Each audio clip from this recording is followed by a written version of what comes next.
Madam Mayor, we are live and recording. You can begin whenever you wish. Wonderful, thank you very much. Madam Clerk, welcome everyone to our regular council meeting for November 19th. Before we begin, just remind you that the meeting is streamed from the Township's YouTube channel. We do have participants joining us from Zoom as well as from in the chambers. So as is always the case, please raise your hand if you want to speak on a matter, and I will call you on that matter. We do have a closed session later on, of course, which won't be streamed, but yeah, just on that. So would like to now call the roll. Deputy Mayor Nelson. Present. Councillor Watt. Present. Councillor Johnston. Present. Councillor Revort is not yet here or is on executive difficulty. He just signed in. I was going to say, he just texted me that his camera his computer had to reboot. Of course, myself, Mayor Heather Watson, we have our clerk and deputy CAO, Martina Chait-Putman. Good afternoon, Councillor Todd Davis, and our treasurer, Paul Freeman, joining us today. Hello, welcome everyone. So with quorum of council in attendance, I will call the meeting to order, beginning with the land acknowledgement. We acknowledge that we are on the lands which are part of the 1818 Treaty 20 and the traditional territory of the Anishinaabe clans of the Great Ojibwe Nation. We offer our gratitude to the Ojibwe for their care and knowledge of the lands on which we work, live, and enjoy. May we honor and respect their teaching and our treaty obligations as we grow together. And I'd just like to pause for a moment of silent reflection, please.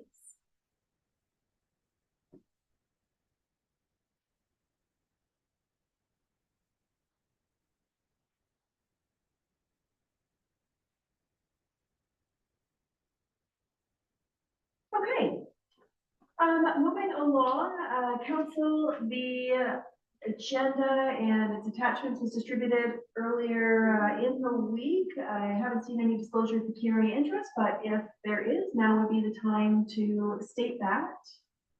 Seeing nothing, could I please get an adoption of the agenda? Councillor Watt, Councillor Johnston, all in favor? And that motion carries. Councillor Revort, you can hear us okay? I see a hand going up, so you must be able to. Awesome, thank you. On to item number 6, we have the adoption of the minutes and business arising from the minutes. Just our regular council meeting, November 5th. A motion to receive and approve by Deputy Mayor Nelson, and that's seconded by Councillor Johnston. All in favor? And that motion carries. We do have a number of items on consent. Is there anything that council would like to hold to discuss later on? Seeing nothing, simply a motion to receive those items. So please, Deputy Mayor Nelson, seconded by Councillor Revort. All in favor? And that motion carries. On to delegations, petitions, and presentations. And we do have a presentation this evening from Mr. Tyler Peters. Welcome. With Review Environmental with an update on the Joint Fire Rescue Facility Project. Councillor Watt? Yes, it was prudent, it was necessary. I make a motion that we waive the 10 minutes on this delegation presentation, only because it relates to our township business, or is that something that we need to do? So this is a presentation, not a delegation, and right. We actually have close to 30 minutes on the agenda for, okay. All right. for this discussion. So that's good. You are in good shape. Yeah, awesome. No rush. You can go through the content. Come on up. You're right on 30 minutes. We'll get the hook out. And... Thank you. Great. So thank you, Madam Mayor, members of council, staff, gallery, for having me. My name is Tyler Peters. I'm President and Project Director of Greenview, and I'm here to provide council with an update on the joint fire and public works facility project that we have been working with the municipality on for a number of years. Next, please. So just quickly about us, we've been obviously presented to council in the past. We're a small firm based in the Bancroft area, not too far away. We're multidisciplinary, so our focus primarily in our project group has been in small rural municipalities, almost exclusively. We do some small private projects as well. Originally founded per our name, founded in the environmental sector, and that has morphed into kind of a full service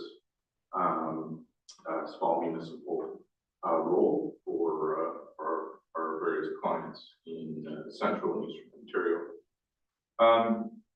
More recently, with the change in the need and the small municipal sector buildings and renewals, consistent with asset management, upgrades, etc., has been our primary focus, I'd say, over the past decade. So this project fits within that, and we've been working with the municipality for almost a decade on various studies and things as due diligence towards where we're heading, hopefully with this project. So we are a small rural municipal servicing consultant.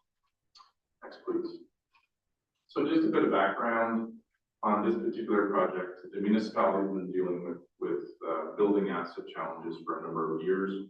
This is consistent across most of central and eastern Ontario, with the lack of funding support from higher levels of government, and the fact that a lot of buildings and facilities are not necessarily consistent with equipment. So we're seeing fire halls and public works facilities that are needing to be enlarged to manage new equipment and the standards of new equipment. That is, of course, a significant challenge. The municipality has commissioned a number of studies, and I'll touch on those in a couple of slides here.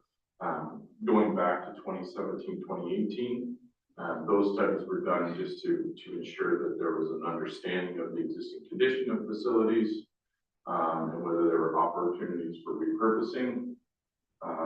So again, we'll talk a little bit about those shortly. And then the results from those past studies have been very clear about focusing where the township should be investing in their building infrastructure moving forward.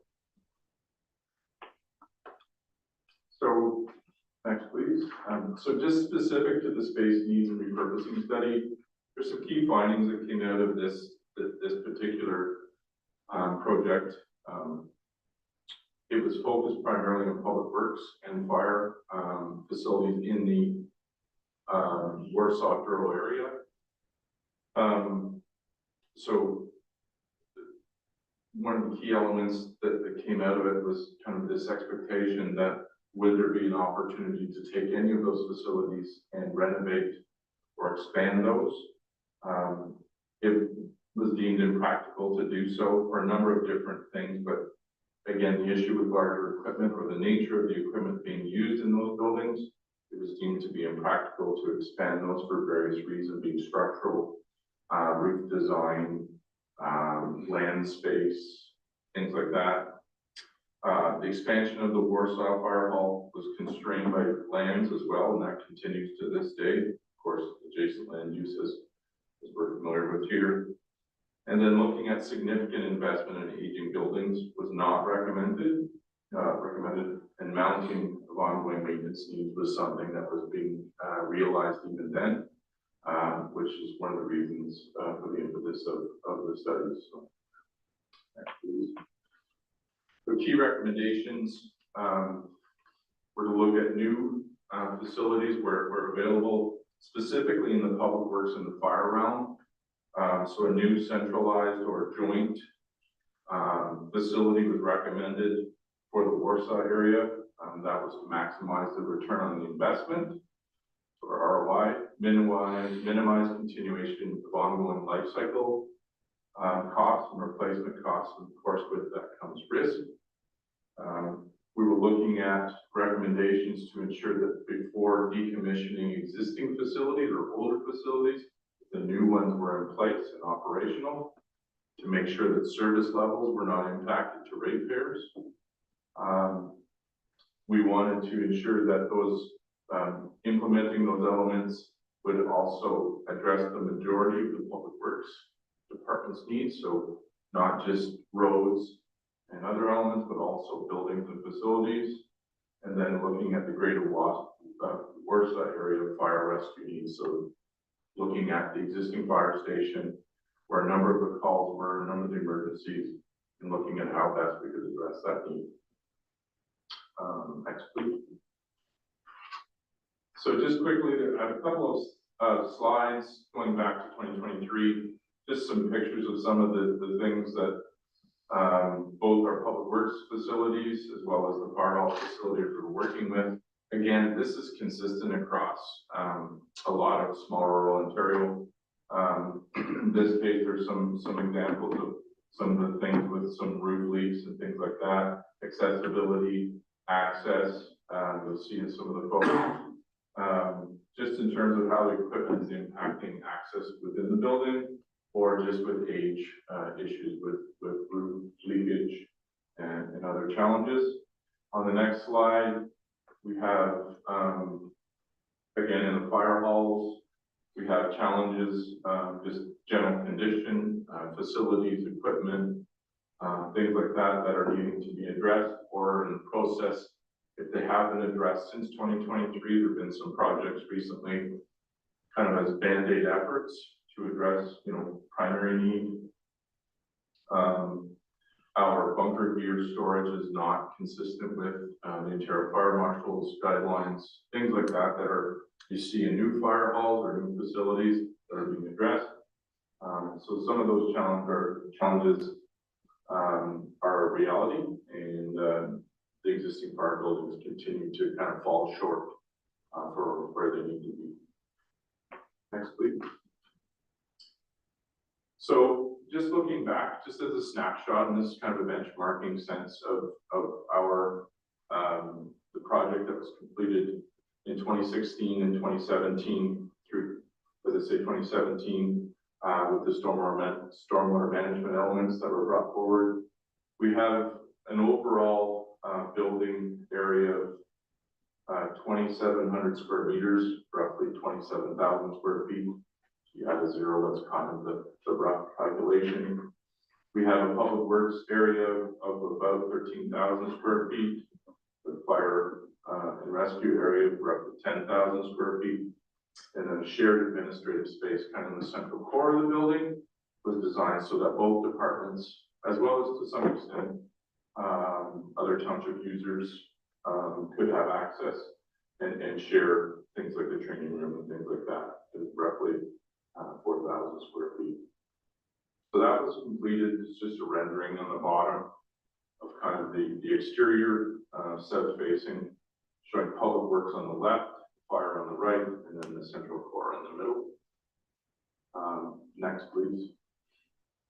So site area, the new building in the central part, of course, the existing works garage, and the sand dome to the bottom and to the south. So north is up.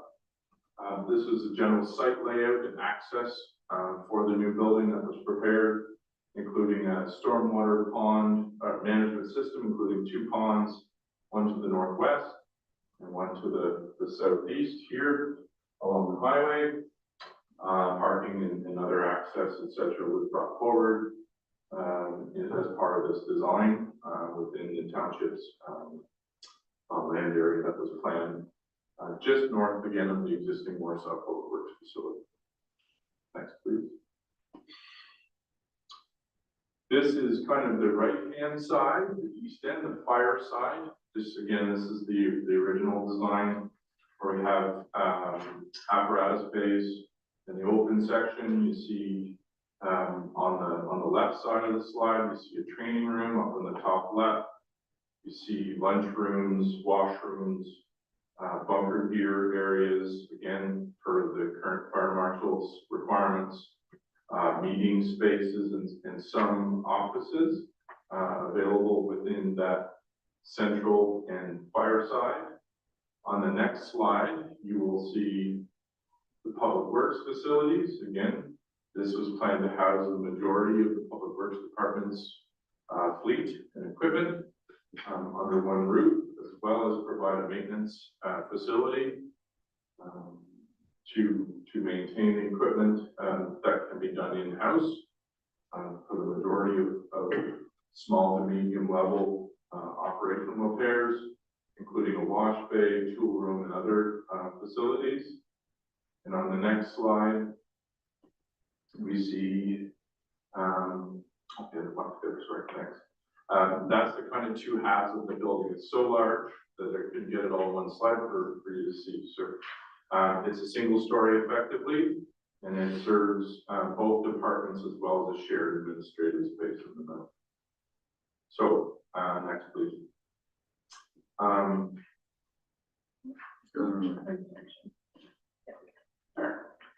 So our 2017 site building design requires updates. So we've had some changes.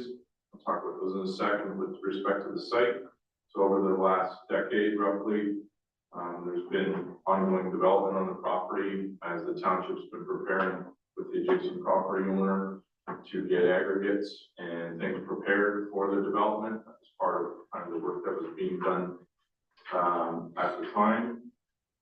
We've had equipment and systems optimization, so things have changed over the past decade, of course, with technologies and things like that we can look at. With the change in staff and the different department sizes and things like that. There's a new building use of program we want to look at just to optimize things for the building as it moves forward. We have a new building code that's coming into play over the next couple of months. And that will have certain elements that we have to make sure we're accommodating. And then the existing garage in the sand dome, the last time we specifically looked at that was roughly 8-10 years ago. So we want to look at that to see how it might fit into the overall site program. Again, optimizing things, reducing costs, making things more efficient. I mentioned earlier on our stormwater approvals, which is called an ECA. That was originally secured in 2017 for the overall project, as you saw in the site plan. That has subsequently expired, just they only put a 5-year limit on it, which in some cases is that design is no longer relevant, partly because of the site preparation works that the township and the adjacent property owner have been doing as we move toward the project actually moving forward. So we're in a position where we need to renew our ECA, and that will fit within the forthcoming construction timeline. So just next, please. So this is just a snapshot of site change. The existing garage and sand dome, similarly on the slide. So the slide on the left is from 2017. Our aerial on the right is from 2021. You see the change in the site area with development and the aggregate extraction work. Again, part of that is part of preparing for the project. Stockpiling materials and things have occurred. So that's been part of the significant change that goes with the site design as well as the stormwater design. So we wanted to show you that. And I do have an additional preliminary drawing at the end just to show that development over time, give you a sense of how we have to have a bit of a fresh look at the site. Next, please. So just some conclusions. Since 2018, certainly all of the townships, existing buildings have been evaluated. These have been evaluated not just for fire and public works. They've also been evaluated for energy, efficiency, some elements of structural review. So we've been involved, just ourselves, in a number of different projects, trying to review and do research and be able to confirm the condition of the municipality's fire and public works assets. There have been other consultants that have been working with the township in terms of energy, certainly on your arenas and those types of facilities. Overall, fire and public works facilities are in poor condition. And I say that with due respect to many other municipalities that are in a similar situation. But effectively, they've reached the end of their service life. So when the municipality looks to do any kind of renovation or upgrade, you're in that position where those investments are somewhat of a Band-Aid approach. They're to get you through to hopefully a longer-term solution. And that longer-term solution would be the recommendation for a new combined facility. And again, that would be done prior to the decommissioning of any of the other systems. Next, please. So again, investing in new building infrastructure. So maximizing your return on your investment. So we're looking at designs for buildings now that are 40 to 60 years.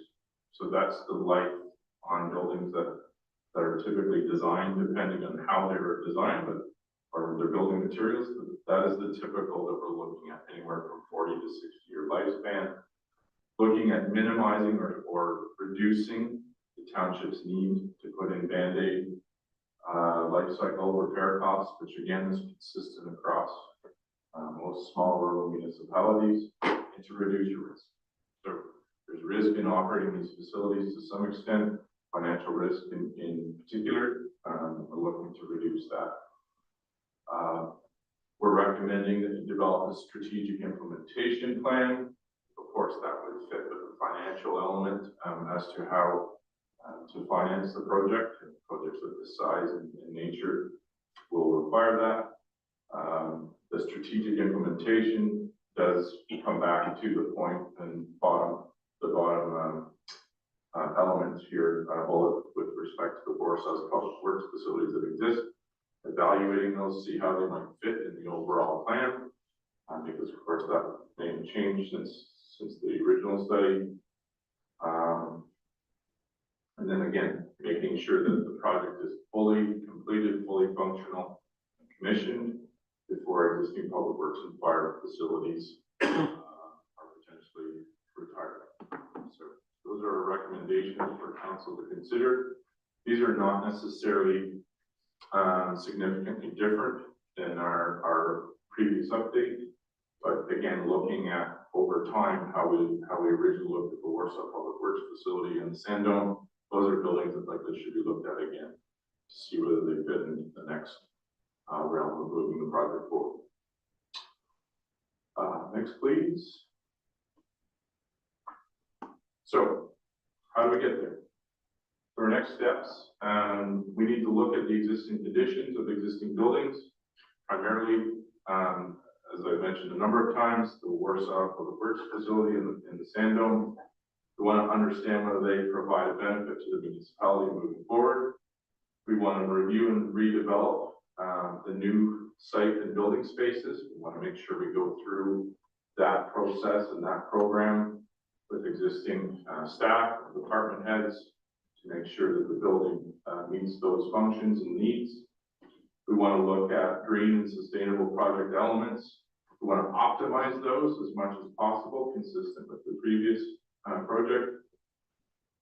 We want to develop current design and specifications so that it fits with things with the new code in those aspects, cost estimates and optimizing the design. This is a process that we would go through kind of concurrently. This is kind of that design process. Develop a project financing strategy, and I understand that the treasurer has been on top of that for some time, is aware of opportunities, and has spoken to that with council in previous budgets. On the next slide, so on our project design, we would just finalize that, incorporating the information previously, ensuring that we have met all the expectations of current staff and departments. There will be a number of permits and approvals, as with anything that fit with a project like this. Confirm our construction tendering strategy. So with a large project, we want preferred contractors and builders. We would also be very interested, I'm sure, to look at any local businesses that can be brought into the project, be it as a subcontractor or a supplier to the project. As council, I'm sure, is sensitive to that, as is any small community. We would tender the project for construction, receive pricing. Council would have an opportunity to review those tenders and decide whether you're in a position to move forward. So by tendering, you actually get industry pricing to be consistent, of course, with the design and the expectations, and then subject to council's review, we would look at executing construction contracts and any financing agreements necessary, go to construction, get it built, get it occupied. So those are kind of the next steps at a higher level for a project of this size and magnitude. And just on my next slide, I have just some questions and any discussion, Madam Mayor, through you. Thank you very much, Mr. Peters. Council, we've got about 10 minutes plus or minus of questions before we're out of time. I'm sure we can dig in further, but where do we want to begin? Deputy Mayor Nelson, you have hand up. Yeah, through you, Madam Mayor. Thanks a lot, Tyler, for coming and presenting there again this evening. Tyler, what's your best guess, I guess, to come up with the final drawing and final plans and able to get out for what do you surmise that time was? Here, do you have a good guess? Thank you for the question, through you, Madam Mayor. Subject to kind of direction from council, we're in a position to prepare an updated work plan. We've been working on that behind the scenes already to some extent with the work in 2023. We would hope that there would be an opportunity to tender the project in 2025, and a project of this size isn't necessarily sensitive to seasons as we look outside today, and +8, +10, and nearing the middle through the middle of November. So the project could move forward to construction. We would hope with all permits and approvals in place, potentially to move forward in the latter half of 2025, ideally, and that's just speculating from today. So. Thank you, Deputy Mayor. Any other questions from council? I'm sure there's some. I just got Councilor a Johnston. question. So you would be the project manager, right? And is that what your step is? Designing everything, but then would you oversee the job? So through you, Madam Mayor, our role would be kind of the prime consultant is technically what we would be referred to originally. We would fulfill all the design, engineering, tendering requirements, and then assuming the project would go to construction, we fulfill what's kind of a role of the consultant under the construction contract. Effectively, we would be the municipality's project manager, term-wise, but there's just different roles that would be fulfilled as the project moves through its phases. And I use those terms carefully just because they're contract terms. And it's just simply a case of primarily we would be your project manager, prime consultant through the project from start to finish. Okay, I guess I have to really say that I'm so dissatisfied with the time that's been taken. Like, I was hoping to come on council this term and things would be further done. And I see now we're probably no further ahead, much further ahead than we were 4, 5, 6 years ago. It's I don't know, it's very shocking that what's going on. I'm not blaming anybody. I guess there's an awful lot of reasons that it's happening. But what it's doing to our taxpayers is making a bill that was, I don't know, pick a number, 3 million, now maybe 13, 14 million. It's so sad. Like, the thing is, what I would personally probably like to see get going on part of it, like the fire department cannot wait any longer. Like we're borrowed time, big time. And if the higher up ever come out there, our fire things will be all outside because they would not let us use that building. And this has been known for the last 15 years. I mean, it's not as if it's just someone, I remember walking through it 10 years ago and they said, hey, we got to do something now. And I said, we will be. So all I'm saying is that I don't know, the process is awful. That is taking this long. I'm very, very, very dissatisfied with that. Just because of the cost now, from our new amount what's going to happen, now it's double, triple, 4 times. That's very sad for our taxpayers. Thank you for that, Councillor Johnson. Before I get Councillor Watt, I just want to pick up on something Councillor Johnston had asked and just for some clarification, Mr. Peters. So you had mentioned in terms of your role in the process, and that your language was careful because it's contract language in terms of being our project manager and what have you. Is that the current contract that we have with you? Forgive me, I haven't, this all started before I was even on council. Or is there a point where we get to, with the contract that we're under currently, that we say, okay, we are tender ready, or whatever that endpoint is, and we initiate a new contract when we decide to break ground and go forward with that? Yes, so there are kind of two stages. First would be a design and engineering agreement that would be executed between the township and us. So we're in the process of developing a work plan that fits with that. We've been on kind of a retainer working with staff over the past roughly a year and a little bit. We still have a little bit of work that kind of sits waiting for some direction in terms of moving forward. And then once the project is tendered and council has received the price, then if council moves forward, then there would be a second agreement executed for us to fulfill a role, kind of as a construction contract administrator. There's a building code obligations that go with a project of this type as well in terms of inspections and reporting to the building official. So there's kind of two phases to that, but it is subject to council awarding a construction contract, and that kind of fits nicely in terms of step one and step two. Understood. And again, this is a follow-up, please. Aren't they tricky? Sorry, I get them too. As a follow-up on that, not to diminish your work as a company, but in your overview slide about Greenview, and this is just totally on my ignorance, not knowing, the multidisciplinary consulting engineering firm,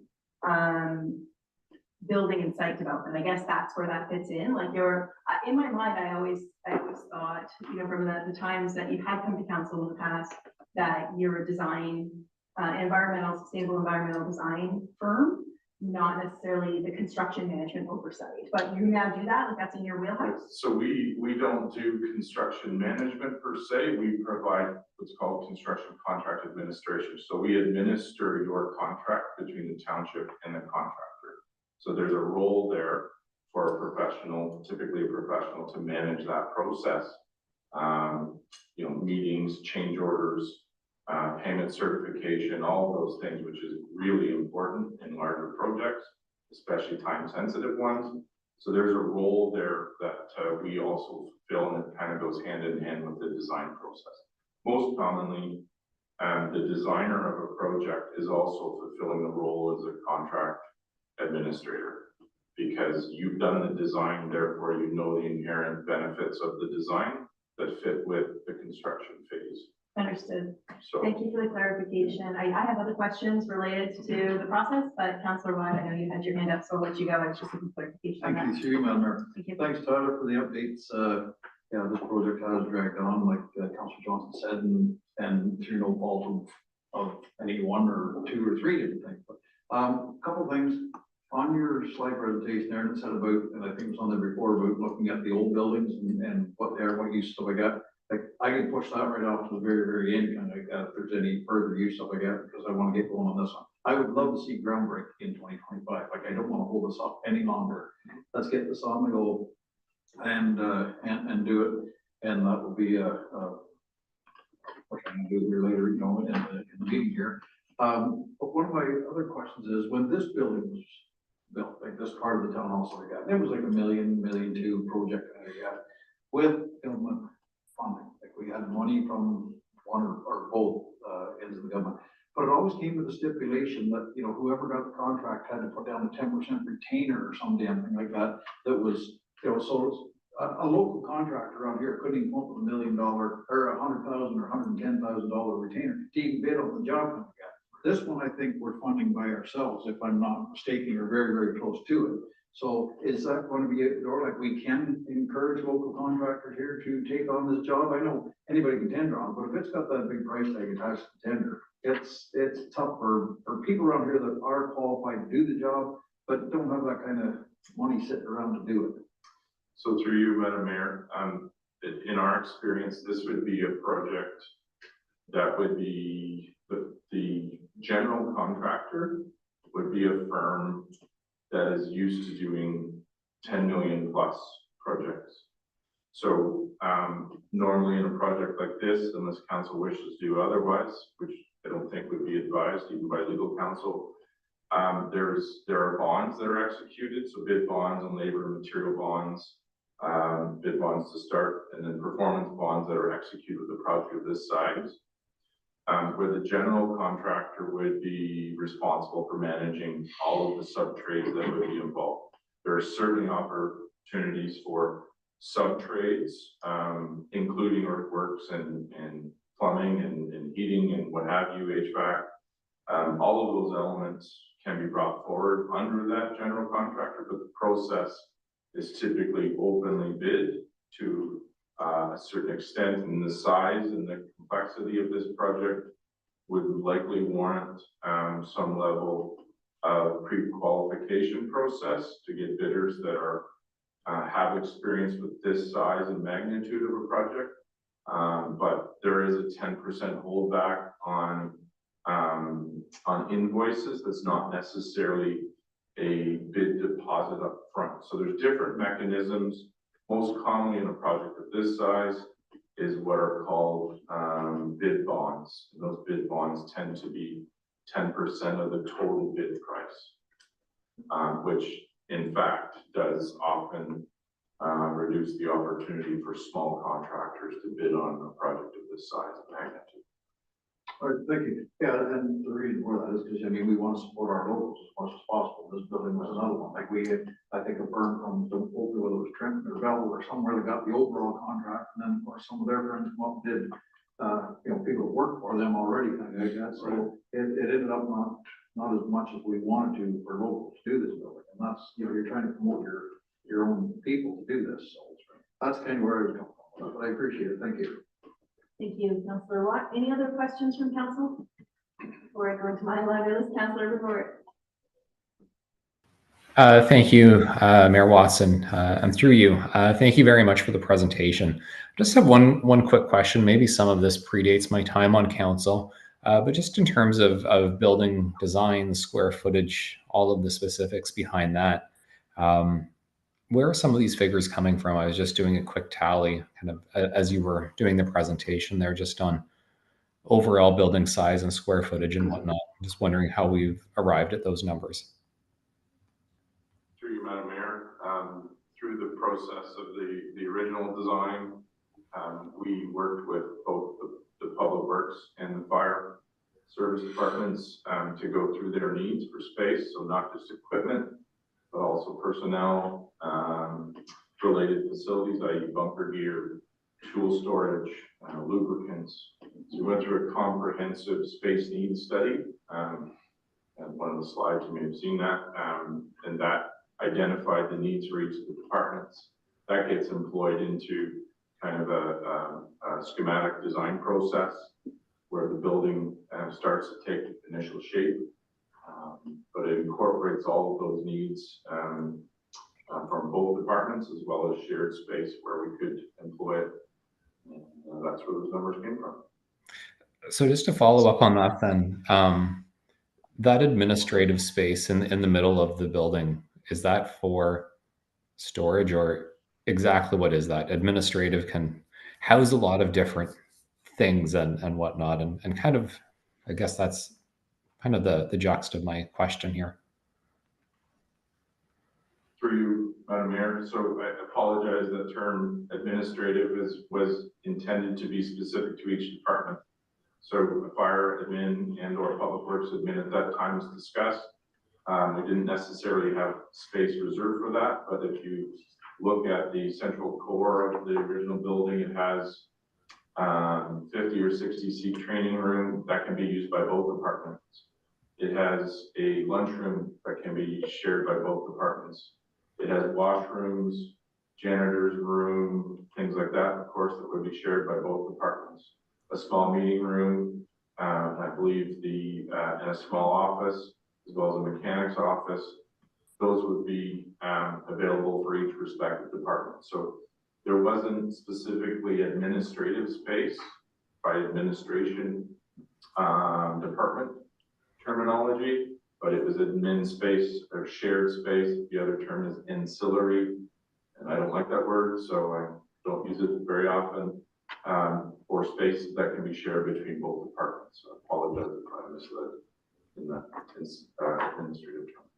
Thank you. And through you, Mayor Watson, just to follow up on that, when I take out my calculator here, we're talking about an administrative space that I think ratepayers could look at as a bit of a white elephant that's approximately 65 feet by 65 square feet. 60 feet wide and 65 feet long, to get to about 4,000 square feet of building, which would be larger than the current township office. So why don't we throw in a second floor and house all of our township services in one building? Or alternatively, look at scaling back some of this space, which isn't going to be used extensively on a daily basis. The administrative component of the building, I'm willing to bet money, is one of the more expensive areas of the building, as opposed to public works, concrete floor, and kind of minimal finishings in some areas. So just a follow-up comment on my previous question. Thank you for your comment, Councillor. Deputy Mayor Nelson? Well, just a comment to Adam about that. I was involved in some of them with Tyler, and some of them space needs assessments. And Adam, it's looking at it not only for today, but also for out into the future. And also with that space being and Tyler can back me up on this or talk maybe more about that, but some of that space that was looked at was needed to have a training room that all the fire department could actually come to a training room that also for the fire hall in Donwood, the fire hall up north, that jointly all the firefighters could actually come to. Plus, Public Works could actually use that for training sessions for different reasons that we have, different times that we need that training space. And there was also the joint facility of the washroom usage between both fire hall and Public Works. So there was a lot of thought went into that back when that was designed, and with also keeping stuff out of for the diesel particulate in both shops. We have to have, and there was a lot of other stuff that came involved with, I believe that your architect at the time told us some sizes that it needed to meet in order for, well, you can talk more about that, Tyler. I just wanted to give that information, Adam, that we had, it had definitely been really looked at hard. Through you, Madam Mayor, just a quick follow-up then to that as well. Just Councillor, are you still talking? Because you got muted somehow. I can't hear you. sorry, there we go. Through you, Madam Mayor, Thank you. quick question: where are the training sessions taking place right now for the fire department and Public Works folks? I can answer that. For fire is happening upstairs in the Warsaw station currently. So we certainly haven't put any kind of disposition plan in place, but that building, once it's no longer. And it's also Norwood. And also the school, yeah, I just meant like regular training meetings, the Norwood Fire Academy as well. Okay, I and guess Public Works. I guess kind of my follow-up to that, Mayor Watson, would be we're not using the training room every single day. And there are definitely other facilities that we could utilize. Granted, we would be renting them for these one-off sessions. I just feel that this 4,200 square foot area has the potential to be empty 80% of the day, 365 days a year. That's a lot of money. So I want to wrap this up, and I've got a few questions as well. We don't need to debate this now. Thank you, Councillor, for your comments. I mean, I think what this actually is a bit of a segue to some of the questions I was going to ask specific around the building design. So, Mr. Peters, looking at the next steps, and I see a number of things that have price tags associated with them outside of the design itself. But I understand that there's been changes to the Ontario Building Code, and we've got to bring some upgrades to that, or changes rather, to accommodate. And then I also see, that we're optimizing the green and sustainable project elements. And it's my understanding originally when this building design had been created, it was perhaps done in such a fashion that we could minimize, like build towards net zero and perhaps leverage some grants that might be available. Understanding operating costs are a big piece. Does it, if we're going down the path of having to redesign the building to a certain degree, at what point do we start saying how big of a building or big or special of a building do we need to be building? And how can we get the costs of building construction down in a way that might be a little bit more palatable, knowing that this project's been on the books as long as it has, and to pick up some of my colleagues' points around how each year goes past, the cost of this is escalating exponentially. So when we're assessing the needs of existing conditions for the site area and existing buildings, I don't like, to me is like oh great, another engineer's study, right? Like what does that mean? What are we doing? Because I thought we've done the assessments and even evaluating the cost benefits of continued service. We've done this, have we not? Is that not everything that you've kind of summarized in your entire deck from 2017 to present? So thank you, Madam Mayor, for the question. So the studies done at that time were specific to the needs of the different departments. There's been changes requested since then by both departments to looking at optimizing areas, use. So that's in function is the other term that's important here. So we want to look at how we can optimize, be it making the building smaller, simpler, less complex in certain elements. So that's where the current space needs and functional program needs to come forward. The building code is going to change spaces for accessibility and barrier-free requirements. That's happening again, and those changes, although they may seem minor, the enlargement of a universal washroom can have a significant impact on an overall compact plan. In this case, the ancillary area shared between both departments in the middle, that kind of a change can be significant. So we've done those studies. We have kind of a benchmark in terms of the original design of something to work from. We have had discussions with staff over the past year or so on how, on additional things that may be suggested that we would want to look at.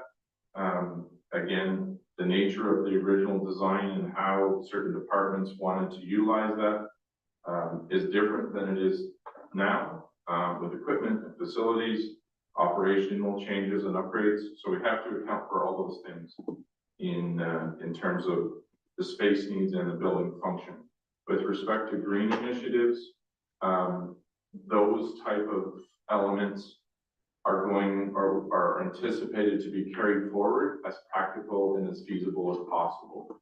So for example, we still have structural design in the building anticipated to house rooftop solar. We don't have to install rooftop solar immediately. We can install rooftop solar 10, 25, 30 years down the road, but the roof will be designed to handle that load at such time that council may wish to do that. Things like in the rendering, so the size of of lights in the garage door, windows, sorry, in the garage doors are up to maximize daylight harvesting and solar heating within the bay areas to heat the floor to reduce heating demand. We are looking at options for heating systems, so new technology and heating equipment and efficiencies in that regard are now available to us that were only being initially brought forward, say 8-10 years ago. So there's a bunch of optimizations that follow with technology that we want to look at, which are in the township's best interest in terms of reducing operating costs over the long term of the project. So some of those elements have been done, but they are time specific. So it has been, as we know, unfortunately, it's been almost a decade since we dug fully into that, produced. There've been some upgrades and the code is also has changed, so. Okay, thank you for that clarification. I understand. Going down the list of next steps, I'm not gonna pick part, this is the last one, I promise. Develop the current design and specs, cost estimate, and optimize the design, which feels like a summary of the first 3 points, but looking at that one point, developing the current design, basically what I'm hearing is the design that you have in front of us today isn't buildable because it doesn't meet all the criteria that we see in accessibility and what have you. So at this point, that's all effectively a sunk cost. We're going to be starting from the beginning on design, or is anything workable from what we already have? And because if it is a sunk cost and we are starting from scratch, then is this the time that we are looking at it saying, do we need to build the Taj Mahal, or can we build just a functional building that meets the requirements? What comes first, the budget or the design at that point in time, right? So I'm just trying to get my head around where we're at in this process so that we can make an informed decision on the best path forward. We all agree we want this built, but we also all agree that there's a limited amount of taxpayer funding available for us, and whether that's federal or provincial or our own tax base. Right. So thank you for the question. To answer your first part, Madam Mayor, so with respect to the existing design is not lost. It is very much usable. It is kind of a benchmark or a datum to move forward. The vast majority of the costs for that design was paid for under a grant from FCM under a pilot project. So feasibility study pilot project. So the majority of those costs were under a grant. So that allowed the township to go through a process to be eligible for capital funding, which prior to the final decision of moving forward for construction or not, you were still eligible to qualify for that capital funding. So those funds are not lost. Effectively, you have I won't say free, but you have a design that was paid for under funding that is usable as a stepping point to move forward. So you have something. Sometimes in these projects, we have hand sketches provided to us. They say, here you go. So you have a great starting point. Moving forward, this building is a pre-engineered steel building, which is standard. On the renderings, for example, on the question page, you'll see some brick masonry on the east side facing the road. That's a veneer masonry added in some extent to add something aesthetic to the building. It's very simple. This is not a fancy building at all. It is very much simple, modular, pre-engineered type of facility. Respectfully, there's only so much you can do with a pre-engineered building of this size that makes it feasible. So certainly the nature of how the pandemic and 10 years of other change has happened, and again, code changes will impact the budget. That's understood. So hopefully that answers the 2 points. We're good. Thank you very much. Sorry, were you, no, okay. Somebody had their hand up over here. Before we close up here. I believe our CIO had a meeting with Mr. Peters prior to this. Well, that's So we get all questions answered on that. That's Yeah. what I thought you might have. We're good. Very helpful. forward, so. Okay, Okay, so. nothing else from council then. We just need a motion to receive the report. Thanks, Councillor Watt, seconded by everybody, Deputy Mayor Nelson, all in favor? That motion carries. Thank you, Thanks, Mr. Todd. Peters. Thank Thanks, you, Todd. Council Stone. Yeah. Okay, moving on up. We have no public comment period. Is that correct, Madam Clerk? Yes, No, fully registered. So then on to item number 10, staff reports. Of course, the report and capital project status. Council, any questions of staff on any item on that report? And if not, I'd be looking for a motion to receive. Deputy Mayor Nelson? Motion to receive. A motion to receive. Councillor Johnston, is that seconding? Second. Thank you. Any discussion? All in favor? And that motion carries. Thank you.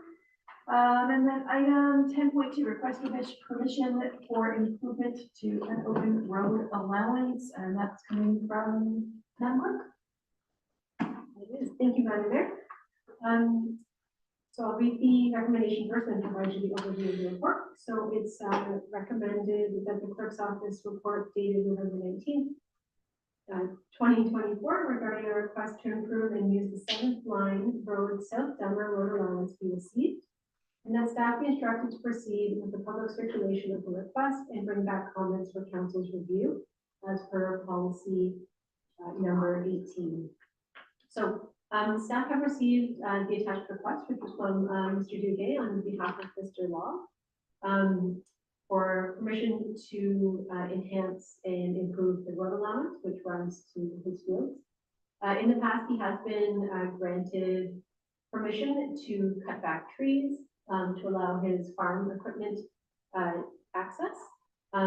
This request that we have here is for larger scale works than just cutting some trees. This would be creating a road surface and ensuring that large vehicles could pass over it quite frequently. So not just the odd tractor, but quite a bit of machinery back and forth.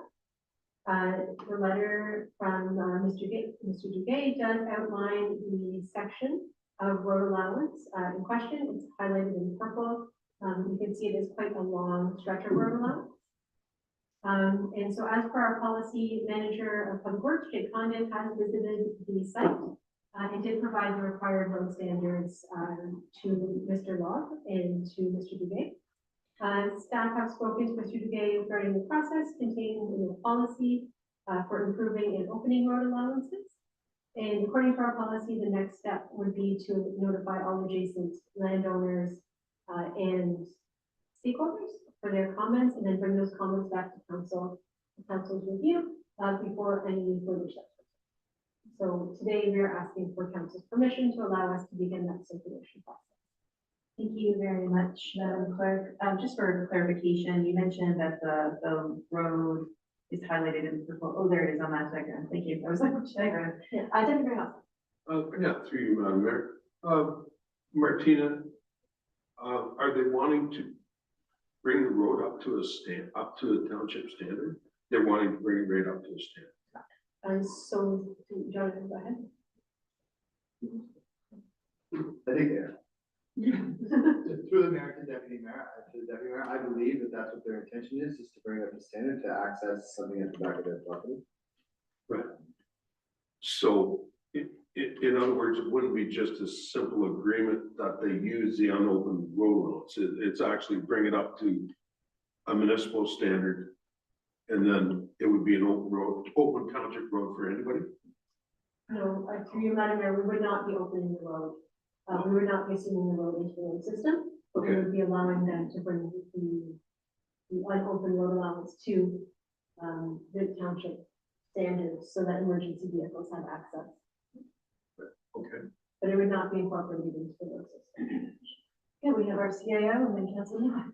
Through the mayor, to the deputy mayor, this is not a unique situation for this township. I believe we've done this in the past for other properties that have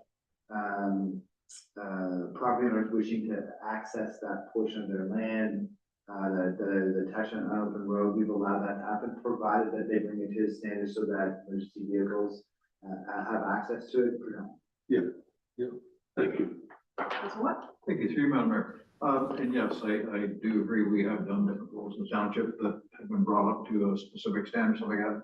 What my question is on it is, and it's just a question whether we be, open to it, is, my client is interested in either a lease agreement of license respecting his continued use, enjoyment of the unopened, portion, so like that. So if we put a lease on it, if he leases it from us, does that give him an option to not let Mr. Marland down there go down that road because he's leasing it, and I'm just a little nervous on that. I don't mind somebody wanting to clean it up and do it up to standard like that, but I don't want anything that's gonna deter anyone else going in that road because it is still a township right away. Through the mayor, Councilor Watt, we're not entertaining the lease request is simply that, a request. That's not municipal practice to lease open or unopened road, unopened or open road allowances to anybody from the public. So we're not encouraging that piece to make it private for that individual. We're suggesting that they need to bring it up to standard so we can provide access. And as far as I'm concerned, that's fine. I mean, yes, we have done that before. He brings it up to the standards, as long as our roads supervisor is all in agreement and make sure that it's done up to the standards. And, yeah, I'd be good with that, and, but they still maintain it, but as long as they've got the proper insurance, and we always request it. Sure. So Councilor Report had his hand up, but it's down. Okay, just before I throw you or call you up to the mic, just for my clarification, then if we're not leasing the land to them, the other option is that Mr. Duguay presents in his letter is that they would be looking for formal opening of the road allowance. Is that the request that's before us right now, or right now the request before us is simply to give them permission to upgrade the road? No, through you, Madam Mayor, the request that's before us right now is just to allow us to circulate information to the wider community and solicit comments before we bring anything back to council for actual decision making. But what is it that we are communicating to the public, that we have an application to open the road, No, we have an application to improve the road allowance to improve the road?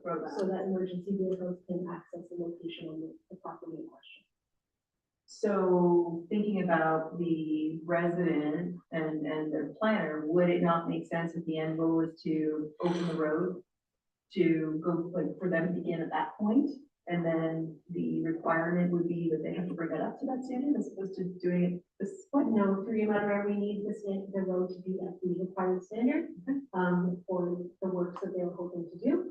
The works they're hoping to do cannot take place until emergency access is permitted, Understood. which Thank is you. for future discussion. Thank you.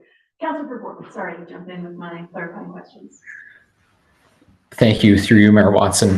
Nope, that was a perfect question and perfect segue. I would like to make the motion that staff proceed with circulating this to the community. As Martina pointed out, this is kind of the first step, and subsequent decisions are made after that circulation process. Okay, any discussion on the motion? All in favor? That motion carries. Thank you very much. We are now on committee minutes and other reports. So we have the committee of adjustment meeting minutes from April 12th. Could you get a motion on those, please? Deputy Mayor Nelson, seconded by Councilor Watt. All in favor? That motion carries. We then have our Douro-Dummer Public Library Board meeting minutes, October 8th. I see we have some exciting artists who are coming up. Thank you, Councilor Johnson, seconded by Deputy Mayor Nelson. All in favor? And that motion carries. Did we miss something? No, Okay. fine. On to correspondence. We have a number of items. We'll do each one by each. That makes sense. Item 12.1, Mayors of Highway 28, letter regarding road safety on Highway 28. I'll just speak to this really briefly. I am one of said mayors who have been meeting with the mayors from basically Highway 7 along Highway 28 all the way up through to Halliburton. Of course, this stemmed from Mayor Amiot in North Fourth Township, who has been advocating for improvements and safety, different things to be made in her township along Highway 28. This has been a series over the years of accidents there. It hasn't been getting very far with the ministry. Her thought was that if we all act together, of course, Highway 28 has concerns for us in our township. If we can all act working with the ministry together, then we might have a little bit more power to communicate with the MTO and probably improve that along that line, including potentially delegation to the Minister of Transportation at some point in time. So, Councillor Watt. Motion to receive and support. Thank you. And Deputy Mayor, you had your hand up. I'll second that. Thank you very much. Discussion? Yeah, discussion, I guess. We got a letter, of course, from a brother of the one that was in an accident there this summer. And all, like, what they would like, that you take to your mayors, is that basically immediately you get some slow moving vehicles signs on the road. Because there are, tractors and that going up and down the road in our area big time. And they need, they're begging to get some signs up there to let the people know that there are slow moving vehicles on that road. Okay. Especially tractors and farm equipment. Yeah, thank you. And they basically said in the former ministry that it's up to the municipality to get together and then they'll definitely look at it, but they wouldn't look at it with one request like that. They won't. So what you're doing is great. I will make sure I take that back to the committee. Deputy Mayor and then Councilor Moore. Also, we think we jointly have had a request for advance on the lights at County Road 6. Right. At County Road 6 and 28. And I actually had to go through the red light. I was in the red light just because I could not get stopped. And tractor trailers coming around down around there, the light changes so fast. So there needs to be either an advance warning or they need to take a look at their lights and maybe put the timing a little different on the lights, because there was no time. I was just in a half ton and it was very dangerous. And that was one request for there. Yeah. And I didn't notice anything at Young's Point. I thought it seemed pretty good, but anyways, we can ask them to take a look at that. Yeah, For most sure. definitely. Most definitely. Thank you for reminding me about that. Like the mayors haven't met, so that came up. So I'll certainly keep that in mind. Councilor Report. Thank you, through Mayor Watson. The one line in the letter here, I think, deserves some extra attention. It mentions that the road moves high volumes of traffic at high speeds. Speed is one of the main factor of most collisions, and this road is monitored by the OPP.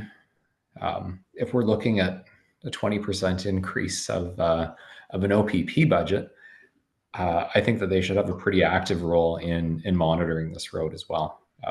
Speed is a huge concern on this road, especially, of course, Friday through Sunday throughout the summer. So the OPP I think the OPP does need to play a pretty integral part of anything that's developed here. Yeah, thank you.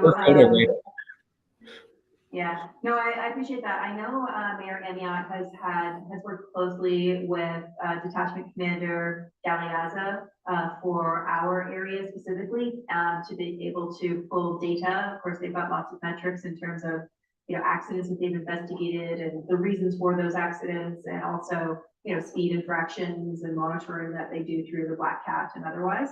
And I think Halliburton, which is a different detachment, of course. The mayor there is working there too. So the police are in support of what we're doing. It's more so just getting the MTO to look at mitigation measures. But thank you for that reminder as well, including the 20% budget increase. So we had a motion and it was seconded. All in favor. That motion carries. Thank you. On to item 12.2, Town of Aurora and Township of Larder Lake redistribution of land and transfer tax and GST to municipalities. Council, what would you like to do with this one? I just want to move. Councilor Watt? We're receiving support again. Any more money we can get, we'll take. In here. I'll check that. Councillor Johnston, second. Any discussion on the motion? All in favor? And that motion carries. On to 12.3 municipality of Bloomington and Township of Horton, OPP billing increases. Fancy that. Councillor report. Pick me, pick me. Thank you, Mayor Watson. Through you, I would like to receive and support this. In the letter, it mentions the other levels of government that would receive the correspondence and other parties. I would like to ensure that our MPP, Dave Smith, also receives a copy of this and our support for it as well. Thank you for that. Seconded by Deputy Mayor Nelson. All in favor? That motion carries. I will say that the Eastern Ontario Wardens Caucus is on the exact same file with respect to the OPP billing, as is MPP Smith. He got an earful from County Council last Wednesday and certainly had some comments around that, and I'm optimistic that we may have some relief in the future. Item 12.4, Eastern Ontario Wardens Caucus, request for sustainable infrastructure funding, Mind the Gap campaign. Deputy Mayor Nelson? I'd like to move to support or receive support. All right, I Councillor will Watt. second that, yes. Any discussion on that one? All in favor? And that one carries. Okay, moving on with the bylaws. 2024-67 bylaw to amend another bylaw to appoint an emergency management program coordinators. Looking at that right? Yeah. Do we want the clerk to take us through these, or are we okay just to make a motion to approve those? What do you guys? You're okay? Yep. Then make the motion. Deputy Mayor Nelson? I'll make one. I'll second. Councillor Johnston, all in favor? That carries. And then 13.2, the bylaw 2024-68, to appoint members to the Emergency Management Program Committee. Councillor Watt, Deputy Mayor Nelson, all in favor? That motion carries. Then clerk, do we need to appoint somebody tonight? Through you, Madam Mayor, no, we're unappointed. Oh, okay. OPP from the committee, which provides them more flexibility to respond to emergencies and provides the township more flexibility to organize our committee in a faster way. Wonderful. That's great. Thank you. On to item 14. We have no reports from previous notices of motion. Any notices of motion? Any announcements? Councillor Watt first, had his hand up. Okay, thank you. Councillor Johnson. To the chair. Number one, I really want to thank everybody that supported the parade there a couple weeks ago there, and Tom for running a good smooth ship. I really appreciate that. It was this is something that we really push to have our kids, the local schools participate in the Remembrance Day parade. And it's very nice to see that so many people showed up, and for the office that they had a little luncheon for them. Anybody came back to the office, so I really want to thank them. Then I want to also mention about the Santa Claus parade. For the people that are watching, we are still looking for floats for the Santa Claus parade. It's on November 30th at 5 o'clock. So anybody that is listening, you want to put a float in, you show up at 4:30. We'd like you to register, but if that's not, you don't have time for that, just show up, we will accommodate you. Because we'd like to have a nice big parade. And then at the township garage on County Road 4. And also for the people in the area that participated in two things from our Knights of Columbus, one being the breakfast that we have first of the month, and also for our ladies' night out, for the people that participated, I'm sure they had a lot of fun. So these are things that really help to make our community united. Thank you. Thank you, Councillor Johnson. Councillor Watt, announcements. I do have another, and it's more of a thank you also, and I know Mayor Watson, you already did, but I just want to reiterate the fact that our open house night upstairs was a very big success. Thank you to all the staff that came and helped out.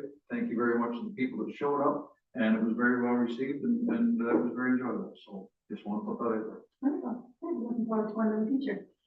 Any further announcements? Seeing nothing, we have a closed session on the agenda tonight, folks, so we need a motion to go into closed. And we will have to ask our guests to leave the room.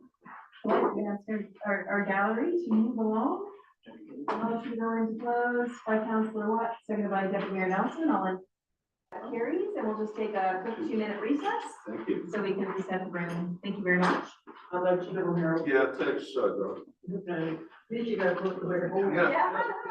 Don, did they have any meat coming home? Did they have any meat coming home? Any deer shot? Yeah. How many did they get?